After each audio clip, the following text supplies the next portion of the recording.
자, 지난 시간에 우리는 이 하이델베르그 요리문답의 서론을 살펴보았습니다.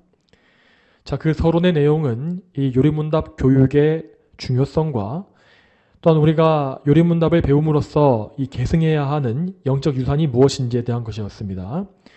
자, 그리고 거기에 이어서 또 2부에서 우리는 이 하이델베르그 요리문답이 집필되었던 역사적인 배경을 살펴보았지요.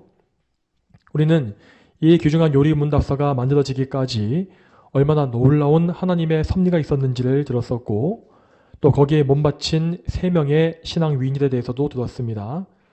자, 그 세 사람은 이 선제후 프리드리히 3세와 설교자 올레비아누스, 그리고 신학 교수인 우르시누스 세 사람이었습니다. 하나님은 그들을 택하시고 구원하셨으며 또한 참된 믿음의 길로 인도하셨고, 그리고 그들을 하이델베르그로 부르셔서 하나님의 일에 함께 협력하도록 만드신 것입니다. 이러한 하나님의 섭리와 또한 우리 신앙 선조들의 희생을 통하여서 우리는 이같이 귀중한 영적 유산을 거저 얻게 되었습니다. 자, 그러면 오늘 우리는 하이델베르그 요리문답의 첫 시간으로서 제1문과 2문을 보게 될 것입니다. 자, 그렇지만 이 내용에 본격적으로 들어가기에 앞서서 우리는 먼저 이 요리문답의 내용 구조가 어떻게 되어 있는지를 살펴볼 필요가 있습니다. 하이델베르그 요리문답의 구조를 잘 보게 되면, 자, 여기에 웨스트민스터 소요리문답과의 약간의 차이가 있는 것을 알 수 있습니다. 자, 웨스트민스터 소요리문답을 보게 되면 그 내용은 1부와 2부로 나누어져 있는데, 자, 1부는 우리가 믿어야 할 진리가 무엇인지를 가르치고, 또 2부는 그 진리 가운데에서 성도가 어떻게 살아야 하는가를 가르치고 있습니다. 자, 이 중에서 이 하이델베르그 요리문답과 큰 차이가 있는 부분은 바로 이 처음 시작 부분입니다. 웨스트민스터 소요리문답은 가장 먼저 성경과 하나님에 대한 진리를 가르치고 있습니다. 자, 이러한 지식을 다른 말로 해서 하나님에 대한 지식이라 부르는데, 이것은 곧 온 만물의 창조주이시고 통치자이신 하나님을 가장 먼저 알아야 한다라고 하는 이 성경적인 순서에 따른 것입니다. 이렇게 하나님에 대한 교리를 먼저 말한 뒤에, 그리고 거기에 따라서 인간에 대한 진리가 이어나오게 되는데, 거기에서는 하나님 앞에, 거룩하신 하나님 앞에 죄인된 인간의 모습을 적나라하게 보여주고 있죠. 그래서 우리는 이 인간론을 가리켜서 인간의 죄에 대한 이론이라고 해서, 교리라고 해서 인죄론이라고 부르곤 하는 것입니다. 자, 그리고 나서 웨스트민스터 소요리문답은 그 죄인된 비참한 인간을 구원하시는 그리스도를 말하고, 또한 그리스도의 공로를 죄인들에게 적용하시는 성령님과 그분의 사역을 이어서 말하는 것입니다. 자, 웨스트민스터 소요리문답이 이러한 순서에 의해서 구성되어 있는 이유는 이 칼빈이 저술한 기독교 강요의 순서에 따른 것이라 볼 수 있습니다. 자, 웨스트민스터 소요리문답은 이 개혁주의 신조 중에서 가장 나중에 나온 것으로서 이 하이델베르그 요리문답보다 85년이나 늦게 공표되었습니다. 이렇게 긴 세월이 더 흘렀기 때문에 이 웨스트민스터 소요리문답은 좀 더 이 체계적으로 완성된 개혁주의 신학의 구조에 따라서 그 내용을 전개할 수 있었던 것입니다. 자, 따라서 웨스트민스터 소요리문답은 자녀들을 비롯하여서 이 초신자들에게 신학적인 지식의 체계와 이 논리적인 구조를 형성해 주는 데에 아주 효과적인 교리문답이라 볼 수 있습니다. 자, 그런데 이 하이델베르그 요리문답은 이 웨스트민스터 요리문답과 조금 다른 구조를 보여주고 있습니다. 자, 웨스트민스터 교리문답은 하나님의 주권을 중심으로 하는 개혁주의 정통에 따라서 하나님에 대한 교리를 앞세우지 않았습니까? 그러나 하이델베르그 요리문답은 죄인인 인간의 구원을 중심으로 해서 그 내용을 도입하고 있습니다. 자, 이러한 순서가 형성되었던 이유를 한마디로 설명하자면, 자, 이 요리문답은 로마 가톨릭과 첨예하게 대립하고 있었던 이 초기 종교개혁 시대의 관심사에 좀 더 맞춰져 있었다라고 볼 수 있겠습니다. 자, 여러분, 이 종교개혁 초기에 개신교는 로마 가톨릭에 대항해서 인간의 구원이 오직 예수 그리스도의 공로로만 이루어진다라는 진리를 강조했습니다. 자, 이와 다르게 로마 가톨릭은 반펠라기우스주의라는 사상을 따르고 있었습니다. 자, 그런데 여기에서 이 반이라는 말은 반대한다라는 말이 아니라 절반이라는 말입니다. 이 반펠라기우스주의의 원조격인 펠라기우스주의가 있습니다. 이것은 이 옛날 5세기 초에 활동했던 신학자 펠라기우스가 처음 주장했던 사상입니다. 자, 펠라기우스는 인간의 원죄, 그러니까 아담에게서 물려받은 원죄를 부인해버리고 인간이 자기의 의지에 의해서 선행을 할 수 있다고 생각했고, 그래서 믿음을 택할 수 있다라고 주장했습니다. 그는 이렇게 급진적인 주장을 했기 때문에 이 정통신학자인 아우구스티누스, 어거스틴과 격렬한 논쟁을 벌일 수밖에 없었고 결국 이단으로 정제되었죠. 자, 그렇지만 로마 가톨릭 교회는 이 이단적인 사상을 완전히 버리지 않았고 이 절반 정도 남겨놨던 것입니다. 그들은 그래서 인간의 원죄를 부인하진 않았지만 그렇다고 해서 인간의 전적인 타락을 인정한 것은 또 아니었습니다. 이렇게 애매모호한 생각을 기초로 해서 그들은 구원에 대해서 하나님의 은혜와 인간의 공로가 절반씩, 반반씩 필요하다고 주장한 것입니다. 그래서 우리는 그들의 이 사상을 이 반펠라기우스주의라고 부르는 것이죠. 자, 종교개혁자들은 이러한 천주교의 반펠라기우스주의를 거부하고 구원에 있어서 오직 하나님의 은혜를 강조했습니다. 구원은 오직 하나님의 은혜와 예수 그리스도의 공로로만 이루어지는 것이고 구원에 있어서 인간의 공로는 아무 필요가 없다고 하는 것이 바로 종교개혁의 참된 믿음이었습니다. 이렇게 상반된 주장에 따라서 종교개혁 초기에는 구원론에 대한 논쟁이 아주 치열할 수밖에 없었던 것입니다. 따라서 그 초기의 관심사에 시대적으로 좀 더 가까웠던 이 하이델베르그 요리문답은 인간의 구원에 대한 내용을 중심으로 해서 그 내용을 전개했던 것입니다. 그래서 이 요리문답의 순서를 보게 되면 먼저 1문과 2문에서 구원의 중요성이 무엇인지를 설명하고 그리고 나서 인간의 전적 타락과 부패가 무엇인지를 말하고 있습니다. 자, 죄인은 이렇게 이 타락한 존재이므로 하나님의 거룩한 법에 따라서 심판받을 수밖에 없는 존재입니다. 자, 이 내용을 한마디로 말하자면 인간의 비참함이라고 말할 수 있겠습니다. 이렇게 인간의 비참함을 먼저 말한 뒤에 거기에 따라서 그들을 구원하실 유일한 구원자 예수 그리스도가 설명되고 자, 그리고 나서 삼위일체 하나님의 존재가 나오는 것이 바로 하이델베르그 요리문답의 순서입니다. 자, 그렇기 때문에 이 요리문답의 순서는 죄인들에게, 자, 타락한 죄인들에게 좀 더 실제적이고 체험적인 교리 지식을 가르쳐주기에 용이하다 볼 수 있습니다. 하이델베르그 요리문답은 죄인들의 비참한 처지를 더 깊이 깨우쳐주고 그들을 그리스도께로 인도하는 데에 아주 탁월한 효과를 보여왔습니다. 따라서 우리는 이 요리문답을 배울 때에 그저 단순히 교리 지식과 정보를 좀 더 얻겠다라는 마음으로 접근해서는 안 될 것입니다. 우리는 하이델베르그 요리문답을 통해서 살아있는 구원의 지식을 갖추기를 힘써야 합니다. 우리는 하나님 앞에 나의 죄인된 처지를 더 깊이 알고 그래서 그리스도의 은혜를 전적으로 더 의지하기를 힘써야 합니다. 또한 그리스도를 통하여서 하나님께 나아가서 그분께 복종하며 또한 성령님의 거룩하신 인도하심 가운데 살아가는 그런 거룩하고 경건한 삶을 실제로 살아야 하는 것입니다. 이것이 바로 이 요리문답을 바르게 배운 사람의 좋은 반응이라고 할 수 있겠죠. 자, 이러한 사실을 생각하시는 가운데 오늘 요리문답을 같이 읽어보겠습니다. 자, 하이델베르그 요리문답 제1문과 2문을 보겠습니다. 살아서나 죽어서나 당신의 유일한 위로는 무엇입니까? 살아서나 죽어서나 나는 나의 것이 아니요 몸도 영혼도 나의 신실한 주 예수 그리스도의 것입니다. 그리스도께서는 그의 보혈로 나의 모든 죄값을 완전히 치르고 나를 마귀의 모든 권세에서 해방하셨습니다. 또한 하늘에 계신 나의 아버지의 뜻이 아니면 머리털 하나도 땅에 떨어지지 않도록 나를 보호하시며 참으로 모든 것이 합력하여 나의 구원을 이루도록 하십니다.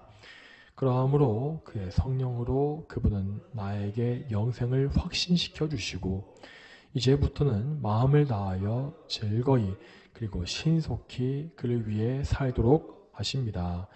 다음으로 2문입니다. 당신이 이러한 위로 속에서 살고 복된 죽음을 맞기 위해서 반드시 알아야 할 것들은 무엇입니까? 3가지입니다. 첫 번째로 나의 죄가 얼마나 크며 비참한지를 알아야 합니다. 둘째로 내가 나의 모든 죄와 비참함으로부터 어떻게 구원받았는지를 알아야 합니다. 셋째로 이와 같은 구원에 대해서 하나님께 내가 얼마나 감사해야 할지를 알아야 합니다. 아멘. 자, 방금 우리가 읽은 이 제1문과 2문은 하이델베르그 요리문답 전체를 요약한 내용을 담고 있다고 할 수 있습니다.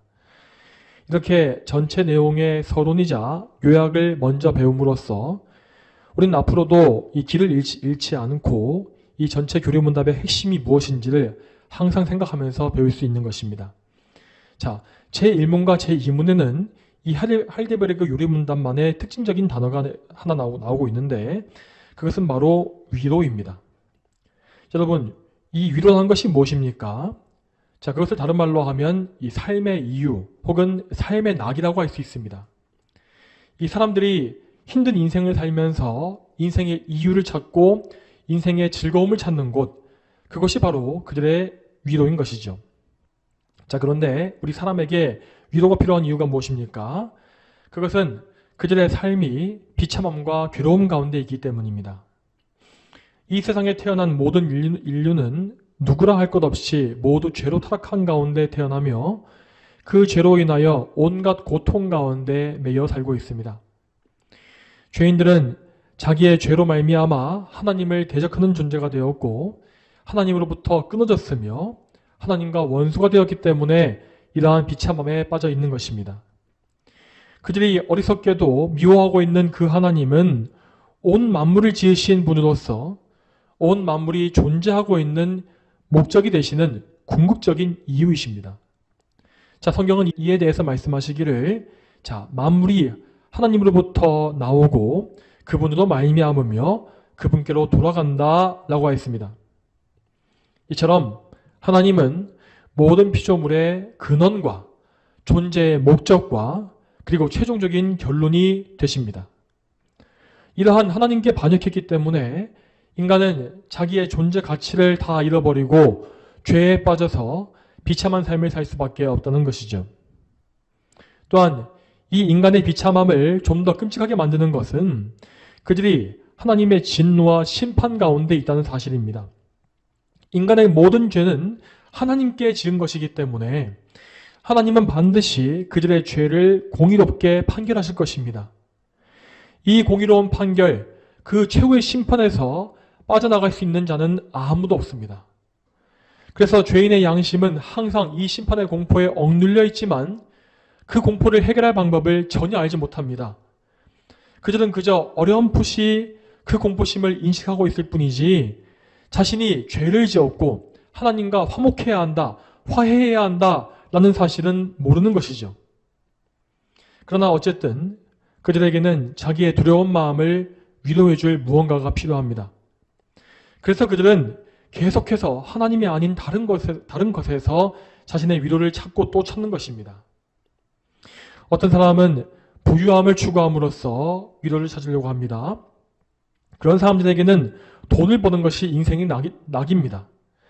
그들은 점점 더 쌓여가는 이 계좌의 잔고를 보면서 즐거워하거나 아니면 그 돈을 가지고 자기가 원하는 것을 구입함으로써 큰 즐거움을 얻습니다. 자, 성경에 예수님의 비유 말씀에 나오는 어리석은 부자가 바로 이러한 부류의 사람이라 할 수 있습니다. 그 부자는 점점 더 쌓여가는 자신의 재산을 보면서 영혼의 즐거움을 찾았다라고 되어 있습니다. 그러나 하나님께서 그의 어리석음을 책망하시고 그의 목숨을 되찾아가셨을 때 그의 많은 재산은 그에게 아무런 도움이 될 수 없었습니다. 이와 마찬가지로 이 세상에서 부유함을 추구하는 모든 사람 역시 결국에는 그런 부유함으로 인하여서 아무런 위로를 얻지 못할 것입니다. 그리고 또 다른 사람들은 자기의 건강이나 육체의 아름다움을 통해서 위로를 찾곤 합니다. 특히 요즘 젊은 청년들을 중심으로 해서 이러한 문화가 확산되고 있습니다. 육체미를 극단적으로 추구하는 것이 그들의 문화입니다. 그래서 어떤 사람들은 약물을 맞아가면서 근육을 거대하게 키우고 또 어떤 사람들은 또 성형에 중독되어서 끊임없이 자기의 얼굴과 외모를 바꿔나갑니다. 남들에게 과시하기 위해서 운동을 하거나 몸을 가꾸어가는 그러한 정욕적인 문화가 점점 더 확산되어 가고 있는 추세입니다. 자, 그렇지만 성경은 이 육체의 건강과 아름다움이 얼마나 허망한 것인지를 잘 말씀하고 있습니다. 베드로전서 1장 24절 말씀에 이렇게 되어 있습니다. 모든 육체는 풀과 같고 그의 모든 영광은 풀의 꽃과 같으니 풀은 마르고 꽃은 떨어지나 주님의 말씀은 영원토록 있다. 아멘. 이 말씀과 같이 어리석은 사람들은 영원한 하나님의 말씀을 버리고 이 들판의 잡초나 다름없는 육체의 아름다움을 추구하고 있는 것입니다. 자, 그리고 그 외에도 이 세상에는 정말 수많은 즐거움과 거짓 위로가 가득합니다. 술 취함과 성적인 타락이나 도박이나 마약, 그리고 이 세상의 온갖 오락과 세상 문화, 스포츠, 자, 이러한 것들은 마치 마취제와 같아서 사람들의 근심을 잠시 잊게 만듭니다. 그러나 그 마취 효과는 정말 일시적이기 때문에 그 효과가 끝난 이후에는 훨씬 더 극심한 불안감과 슬픔과 괴로움을 가져오게 되는 것이죠. 자, 그리고 이외에도 죄인들이 가장 흔하게 찾는 위로는 사람의 위로입니다. 다른 사람을 만나고 인간관계를 맺는 것을 통해서 인생의 위로를 찾는 것이죠. 자, 여러분, 그렇지만 잘 생각해 보십시오. 이 똑같은 죄인끼리 만난다고 해서 도대체 그들이 서로에게 어떤 위로를 많이 줄 수 있겠습니까? 그들은 모두 다 죄의 족쇄가 채워진 노예에 불과합니다. 자, 그러므로 이런 노예된 사람에게 위로를 찾으려고 하는 사람은 오히려 더 큰 실망과 슬픔을 당할 수밖에 없습니다. 자, 여러분, 하나님은 이러한 죄인들의 비참한 상태를 정말 속속들이 다 알고 계십니다. 또한 그분은 그 죄인들의 비참한 상태를 불쌍히 여기시며 그들을 그 고통 속에서 건져주기를 바라십니다. 그래서 하나님은 그들에게 참되고 유일한 위로를 주신 것입니다. 그 유일한 위로는 우리의 구원자 되시는 예수 그리스도라고 하였습니다. 예수 그리스도는 이 세상과 같이 일시적인 위로만을 주시는 것이 아닙니다. 그분은 우리의 근원적인 문제, 곧 죄의 문제를 해결하심으로 말미암아 우리에게 영원하고 완전한 위로를 주십니다. 여러분, 다시 말씀드리지만 우리 인간의 문제는 결국 죄의 문제입니다. 죄로 인하여 사망의 권세에 억눌려 있고 죄로 인하여 마귀에게 노예가 되어버린 것, 이것이 바로 우리 비참함의 근원입니다. 그러나 예수님은 우리를 멸망으로 이끄는 이 모든 문제를 단번에 다 무너뜨리셨습니다. 먼저 예수님은 그분의 보배로운 피를 흘리심으로 말미암아 우리의 죗값을 완전히 다 치러주셨습니다. 또한 그분은 우리의 죄의 값으로 말미암아 대신 죽으셨으며 그리고 그 죽음에 망하신 것이 아니라 그 죽음을 이기시고 부활하셨습니다. 자, 이 죽으심과 부활하심을 통하여서 예수님은 우리를 죽음의 권세, 죽음의 공포에서 해방하셨습니다. 또한 예수님은 우리의 영원한 원수인 마귀의 시험을 이기셨고 그가 죄인들을 지배하기 위해서 사용하는 두 가지 권세인 곧 죄의 권세와 사망의 권세를 무너뜨리심으로 말미암아 마귀를 이기셨습니다. 그러므로 이 예수 그리스도를 구주로 믿고 그분의 은혜를 덧입은 모든 사람은 반드시 참된 자유와 위로를 얻게 되는 것입니다. 그리스도께서는 당신의 피로 값을 주고 성도들을 사셨고 그리하여서 그들의 주인이 되어주셨습니다. 그 구속의 사역으로 말미암아 성도들은 오늘 우리가 읽었던 로마서 본문에 나와 있는 고백을 할 수 있게 된 것입니다. 자, 그 고백이 무엇입니까? 자, 제가 읽겠습니다.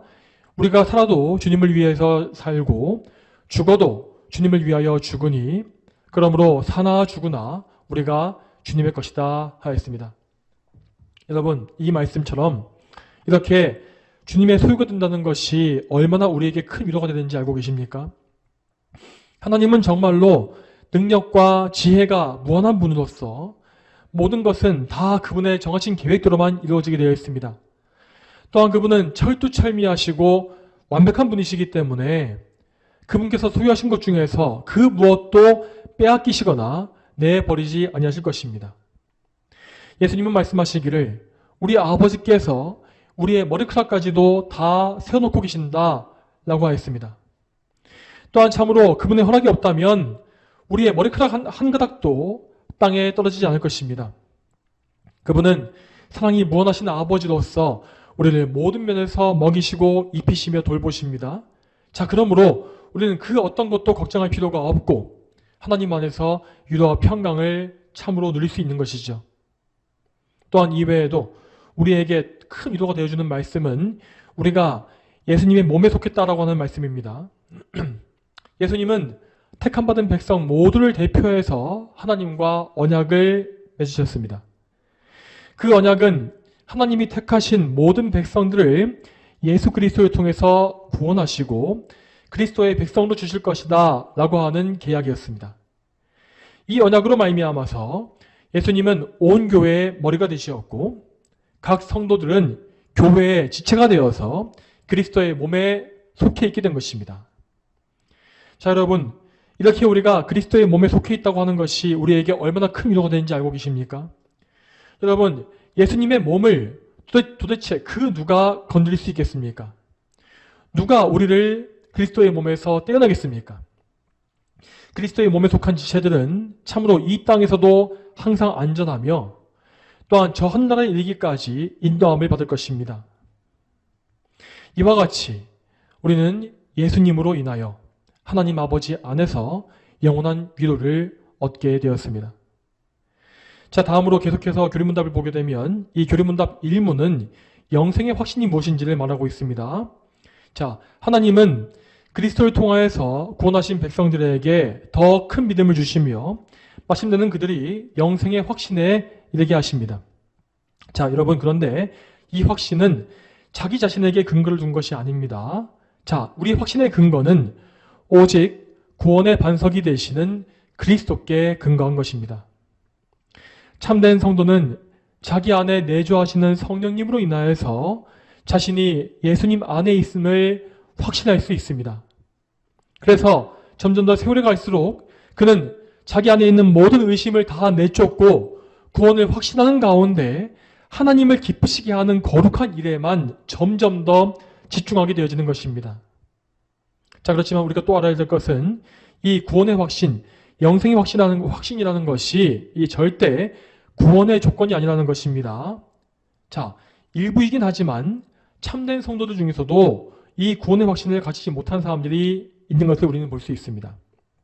자, 그들은 분명히 그리스도 예수님 안에 있고 그리스도를 믿으며 또한 거룩한 삶을 위해서 힘쓰고 있습니다. 그렇지만 그들은 지나친 신중함이나 연약한 마음 때문에 확신을 가지지 못하고 자주 낙심하게 되는 것입니다. 그리고 어떤 경우에는 이 강한 확신을 가지고 있었던 신자가 갑자기 확신을 잃어버리고 마음이 떨어지는 경우도 종종 있습니다. 이 삶에 큰 어려움이 닥쳐올 때 혹은 죄에 깊이 빠져서 영혼이 침체되었을 때 이러한 때에 우리는 일시적으로나마 확신을 잃어버릴 수 있습니다. 자, 존 버닌의 설력정을 보게 되면 주인공인 크리스찬이 마지막에 죽음의 요단강을 건너는 장면이 나옵니다. 자, 그 이전까지 그는 분명히 믿음의 확신을 가지고 있었던 신자였지만 죽음의 큰 고통과 두려움 때문에 구원의 확신을 잠시 잃게 되었습니다. 자, 그렇지만 그는 그렇게 확신을 잃어버렸다고 해서 구원까지 잃어버린 것이 아닙니다. 그리스도께서는 그를 끝까지 붙잡아 주셨고 결국에는 그가 그 죽음의 요단강을 능히 건너고 이 구원의 낙원까지 이르도록 인도하셨습니다. 자, 그러므로 우리는 이 구원의 확신에 대해서 참된 지식을 가질 수 있어야 합니다. 자, 먼저 우리는 이 그리스도를 믿는 믿음으로 말미암아서 올바른 확신을 가지기를 원하고 또한 확신을 추구해야 합니다. 자, 확신은 우리 성도의 삶에 반드시 필요한 것이며 우리가 흔들리지 않고 경건과 거룩을 따르기 위해서 꼭 필요한 것입니다. 자, 그렇지만 그렇다고 해서 우리가 확신을 가졌다고 해서 확신이 없는 성도들을 무시해서는 안 될 것입니다. 우리는 확신이 없이 연약한 성도들을 불쌍히 여기고 그들에게 믿음을 북돋아줘야 합니다. 그렇게 함으로써 우리는 그들도 온전한 확신 가운데 함께 기뻐할 수 있도록 함께 주님을 힘있게 섬길 수 있도록 함께 도와야 하는 것이죠. 자, 그러면 우리가 이렇게 하나님 안에서 위로와 확신까지 다 얻게 되었다면 우리는 어떻게 살아야겠습니까? 우리는 그 위로와 확신 가운데 기꺼이 그리스도를 나의 주인으로 모셔야 합니다. 이 사실을 오늘 교리문답이 참으로 잘 표현하고 있습니다. 자, 교리문답 1문을 보겠습니다. 자, 첫 번째 부분에 살아서나 죽어서나 나는 나의 것이 아니요 몸도 영혼도 나의 신실한 구주 예수 그리스도의 것입니다 하였습니다. 우리는 그리스도의 은혜로 말미암아서 그분의 소유가 되었으므로 이제 나의 주권은 오직 그분께만 있는 것입니다. 자, 나에게서 내 것이라고 주장할 수 있는 것은 아무것도 없습니다. 나는 오직, 또한 나의 모든 것은 오직 그리스도께 속했으며, 그리고 오직 나는 그리스도께서 이끄시는 대로만 가야 합니다. 그것이 심지어 죽음의 어두운 골짜기라 할지라도 나는 불평하거나 원망하지 않고 오직 그때에도 나의 생명을 그리스도께 맡겨야 하는 것입니다.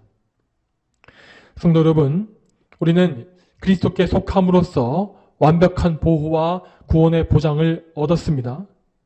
그러나 우리는 이 땅에 사는 동안에 이 위험한 길을 많이 통과해야 하고 환난과 박해를 당해야만 합니다. 물론 우리는 때때로 우리에게 무서운 고난이 닥쳐올 때에 그것을 이상한 일처럼 느낄 수도 있을 것입니다. 하나님께서 나와 함께 하신다고 하는데 어떻게 나에게 이런 일이 벌어질 수 있는가? 하나님께서 정령이 나를 버리셨는가? 이런 생각을 하게 되는 것입니다. 그러나 성경은 말씀하시기를 우리를 시련하고 오는 시험을 이상한 일이 일어나는 것처럼 여기지 말라라고 교훈하셨습니다. 여러분, 우리에게 시련과 시험이 오는 것은 너무나 당연한 일입니다. 왜냐하면 우리는 예수 그리스도의 소유가 되면서 그 소유가 되는 동시에 그분께 연합된 존재가 되었기 때문이죠. 자, 예수님께 연합되어진 자는 그분의 고난에도 연합된 것이므로 그분의 발자취를 따라가게 되어 있습니다. 예수님께서 이 땅에서 걸어가신 곤고함의 길과 굶주림의 길과 궁핍함과 조동당함의 길을 그는 가게 됩니다. 또한 그분께서 미움받으신 것, 또한 박해받고 매를 맞으신 그 모든 길도 따라가게 될 수 있습니다. 심지어 교회사에는 예수님의 길을 따라가다가 결국에는 예수님과 같이 죽음에 이른 사람도 많이 있습니다. 그렇지만 하나님은 그 많은 시련과 혹독한 환난 속에서도 성도들을 결코 버리지 아니하십니다. 자, 이 환난 가운데 임하시는 하나님의 위로를 알기 위해서 성경 말씀을 찾아보겠습니다. 자, 고린도후서 1장 3절부터 7절까지 말씀입니다. 고린도후서 1장 3절부터 7절까지 말씀입니다. 찬송하자. 그분은 우리 주 예수 그리스도의 하나님이시고 인애의 아버지이시며 모든 위로의 하나님이시며 우리의 모든 환난 가운데에서 우리를 위로하시는 분으로서 우리 자신이 하나님께 받는 위로로 모든 환난 가운데 있는 자들을 능히 위로하게 하시는 분이시다. 그리스도의 고난이 우리에게 넘치는 것과 같이 우리의 위로도 그리스도로 말미암아 넘친다. 우리가 환난을 당하는 것도 너희의 위로와 구원을 위한 것이며 위로를 받는 것도 너희의 위로를 위한 것이니 이 위로의 힘으로 우리가 당하는 고난과 똑같은 고난을 너희가 당할 때에 너희도 견디게 된다. 너희에 대한 우리의 소망이 견고하니 이는 너희가 고난에 동참한 자가 된 것 같이 위로에도 동참하고 있음을 알기 때문이다. 아멘.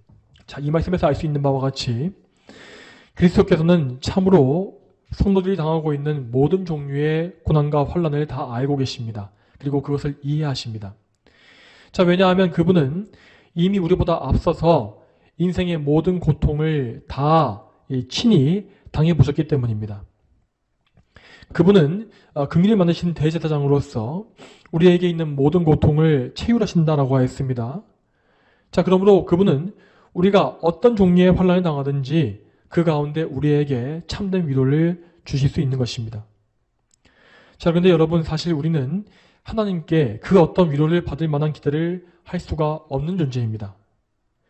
왜냐하면 우리는 불완전한 죄인일 뿐이고 여전히 우리 안에 타락한 본성으로 인해서 하나님의 기준에 이르지 못하고 있기 때문입니다. 그러나 하나님은 절대 우리가 행한 그대로 우리의 죄 그대로 우리에게 갚지 아니하십니다. 자, 왜 그렇습니까? 그 이유는 이미 우리 예수님께서 무가치한 우리를 대신하여서 우리 죄의 책임을 다 담당하셨기 때문입니다. 예수님은 이 땅에 계실 때에 우리를 대신하여서 십자가 위에서 가장 극심한 환란에 당하셨습니다. 자, 그때 그런데 예수님은 정말로 모든 위로를 다 빼앗기셨습니다. 그분의 인성은 참된 위로가 되시는 하나님께로부터 끊어지셨고, 그래서 정말로 그분은 지옥의 고통을 오롯이 다 당하셔야 했죠. 그러나 예수님께서 그렇게 모든 위로를 다 빼앗기셨기 때문에 그분을 믿는 우리는 과분하게도 하나님의 위로를 얻을 수 있는 것입니다. 원래 우리는 위로받을 만한 자격이 아무것도 없습니다. 우리는 사실상 위로가 아니라 진노를 받기에 합당한 존재입니다. 우리는 환난받고 고통받는 것이 당연한 죄인들입니다. 그러나 우리 하나님께서는 예수 그리스도로 인하여서 우리가 환난 중에 있을 때에도 참된 위로를 주시는 것이죠. 그러므로 우리는 환난 중에서도 오히려 기뻐할 수 있습니다. 왜냐하면 우리에게 주시는 환난은 저주나 징벌이 아니라 하나님의 은혜이기 때문입니다. 하나님은 우리를 더욱더 거룩하게 구별하시기 위해서 우리에게 모든 시험과 환난을 주십니다. 그러므로 환난은 우리의 믿음을 더욱더 굳세게 하며 그리스도와의 아름다운 연합관계를 더 명확하게 드러내줍니다. 그러므로 우리는 환난 가운데 오히려 기뻐하면서 하나님을 신뢰하며 그분께 기쁨을 드리기만을 힘써야 하는 것이죠. 성도 여러분, 특히 모든 환난 중에서도 그리스도의 이름을 위해서 박해받는 환난을 우리는 참으로 기뻐해야 할 것입니다. 오늘 교리문답은 우리의 머리카락 한 가닥도 땅에 떨어지지 않을 것이다 라고 하고 있는데, 자, 이 말씀은 우리가 도무지 전혀 해를 입지 않는다 라는 뜻이 아닙니다. 교회사 속에서는 예수님을 믿기 위해서, 예수님의 이름을 위해서, 자, 머리카락 정도가 아니라 자신의 목을 바쳐야 했던 성도들이 정말 수도 없이 많았습니다. 그러나 그들이 그렇게 목숨을 잃었던 것은 하나님께서 그들을 보호하시는데 실패하신 것이 아닙니다. 하나님은 오히려 그들에게 그리스도를 위하여 목숨까지 바칠 수 있는 믿음과 기회를 주신 것입니다. 물론 원수들은 그들의 목숨을 빼앗고 그들을 죽였다라고 생각했습니다. 하지만 사실 성도들은 목숨을 빼앗긴 것이 아니라 하나님께 목숨을 바친 것이죠. 하나님은 그들의 생명을 고이 받으셨고 그들의 영혼을 낙원으로 인도하셨으며 그곳에서 그들이 승리한 하늘의 교회에 합류하게 하셨습니다. 여러분, 이와 같이 우리가 그리스도께 바친 것은 결코 우리가 상실한 것이 아닙니다. 그것은 하나님께 드리는 것이며 또한 천국의 창고에 쌓이는 것입니다. 그러므로 그리스도를 참된 위로로 삼는 모든 성도들은 그리스도를 위해서 고난받는 것, 박해받는 것을 슬퍼하지 않습니다. 옛적에 사도들은 복음을 전파하다가 매를 맞게 되었을 때에 오히려 크게 기뻐하지 않았습니까? 왜냐하면 그것은 곧 그들이 그리스도의 이름을 위하여 능욕당하기에 합당한 자로 여겨졌다는 증거이기 때문입니다. 이처럼 우리는 우리 인생의 모든 환난 가운데에서 오직 그리스도로 인하여서 기뻐하고 즐거워할 수가 있다는 것이죠. 자, 마지막으로 제2문의 내용을 보겠습니다. 자, 제2문에서는 우리가 그리스도의 위로 속에 살고 죽기 위해서 반드시 알아야 할 지식이 무엇인지를 가르쳐주고 있습니다. 그 지식은 세 가지인데, 자, 첫째로 나의 죄와 비참에 대한 지식이라고 하였고, 자, 둘째로 내가 그 죄에서 어떻게 구원받았는지를 아는 지식이라고 하였으며, 또 셋째로 구원에 대해서 감사하는 방법에 대해서 아는 지식이라고 하였습니다. 자, 여러분, 여기에서 우리가 알 수 있는 사실이 한 가지 있습니다. 그것은 우리 그리스도인들의 삶이 정말 단순하다는 것입니다. 우리는 이 세상 사람들처럼 여러 가지 문제에 하나하나 다 골몰하거나 근심할 필요가 없습니다. 오늘 교리문답 제2문을 보게 되면, 자, 이 교리문답은 우리가 오직 하나님과의 관계에만 집중하면 그것이 다 충분하다고 그렇게 우리에게 가르치고 있는 것입니다. 우리는 하나님과의 관계를 깨뜨리는 죄의 문제와 나의 죄인된 상태를 바르게 알아야 합니다. 그리고 그 죄의 문제를 완전히 해결해 주시고 하나님과의 관계를 회복시키시는 그리스도의 은혜를 알고 믿어야 합니다. 또한 그렇게 구원받은 이후에는 하나님과의 회복된 관계, 그 관계와 교제에만 집중하면서 하나님께 감사하는 일에 온 삶을 다 바치면 그것으로 충분하다는 것입니다. 여러분, 이러한 삶의 방식이 얼마나 단순하고 명료합니까? 또한 얼마나 안전하고 복됩니까? 우리는 우리 삶의 문제를 스스로 해결하기 위해서 아웅다웅할 필요가 없고 오직 하나님의 은혜에만 모든 것을 다 의지하며 살 수 있습니다. 또한 여러분, 우리가 살아갈 때에 하나님께 감사한다는 그건 역시 절대 복잡한 일이 아닙니다. 하나님께 감사하는 것은 곧 그분의 계명에 온전히 순종하는 것입니다. 하나님은 당신을 사랑하는 방법을 계명 준수하고 이미 정해놓으셨기 때문입니다. 그러므로 참으로 거듭나서 하나님께 감사하는 성도는 그분의 계명을 즐거워할 수밖에 없습니다. 그들은 절대 하나님의 율법, 곧 계명에 대해서 거부감을 느끼지 않습니다. 성도들은 하나님의 거룩한 율법이 하나님을 섬기는 방법이 되어준다는 사실에 안도감을 느끼고 감사와 기쁨을 느낍니다. 그리고 실제로 하나님을 기쁘시게 하기 위해서 계명을 더 알기를 힘쓰고 삶 속에서 자신의 지혜를 다 짜내어서 하나님만을 기쁘시게 하기를 더 힘쓰는 것입니다. 여러분, 우리 그리스도인의 삶은 정말 이렇게 될 수밖에 없습니다. 참된 그리스도인은 거듭남으로 인하여서 오직 하나님과의 관계를 가장 중요시할 수밖에 없으며 하나님과의 화목한 관계에 있을 때에만 참된 위로를 얻을 수 있습니다. 반대로 만일 죄를 지어서 그들이 하나님과 화목함을 잃어버리게 되면 그들은 절대로 위로를 얻을 수 없습니다. 다시 죄를 자백하고 하나님의 은혜가 회복되기까지는 결코 안심하거나 기뻐할 수 없다는 것입니다. 그러므로 성도는 죄에 민감하게 반응할 수밖에 없는 것이며 예수 그리스도께 나아가서 그분의 보혈로 나의 죄를 씻겨달라고 애원할 수밖에 없다는 것입니다. 참 성도는 하나님과의 사귐이 얼마나 귀한지를 알기 때문에 그 사귐을 상실했을 때에 가장 슬프고 괴로워하는 것입니다. 그리고 그가 마침내 하나님의 은혜로 말미암아 죄의 용서를 받고 다시 하나님과의 교제를 회복하게 되어지면 그는 그 교제를 다시 잃지 않기 위해서 이전 상태로 다시 돌아가지 않기 위해서 더 힘쓰게 됩니다. 그는 이전보다 더욱더 죄를 미워하게 되고 더욱더 계명을 사랑하게 되어지며 하나님의 마음에 합한 삶을 살기 위하여서 온 마음을 다하게 됩니다. 또한 그렇기 때문에 그는 그리스도를 가까이 하는 삶을 살 수밖에 없는 것입니다. 삶의 유일한 목적인 하나님의 영광을 위해서 성도는 그리스도를 추구하고 그리스도와 동행하며 그분께 순종하는 삶을 살게 됩니다. 자, 그러므로 성도 여러분, 여러분의 삶 속에서 이러한 영적인 원리가 작동하고 있는지를 잘 살펴보시기 바랍니다. 참으로 여러분은 그리스도로 인하여 위로를 얻고 있습니까? 또한 여러분은 그리스도를 통한 하나님과의 화목함 속에서 기쁨을 누리고 있습니까? 또한 그 기쁨을 알고 계십니까? 혹시 여러분이 이러한 위로와 기쁨을 모르고 계신다면 또한 혹은 세상의 다른 곳에서 많은 위로를 구하고 있다면 여러분은 지금 여러분의 상태를 정말 심각하게 여기고 슬퍼해야 합니다. 그러한 분들은 그리스도만이 참된 위로가 되게 해달라고 하나님께 간구하시기 바랍니다. 그리스도의 위로가 무엇인지 알기 전까지는 여러분이 기도를 멈추지 마십시오. 누가복음 11장 9절 말씀에 이렇게 되어 있습니다. 구하라, 그러면 너희에게 주어질 것이요. 찾아라, 그러면 너희가 발견할 것이며 문을 두드리라, 그러면 너희에게 열릴 것이다.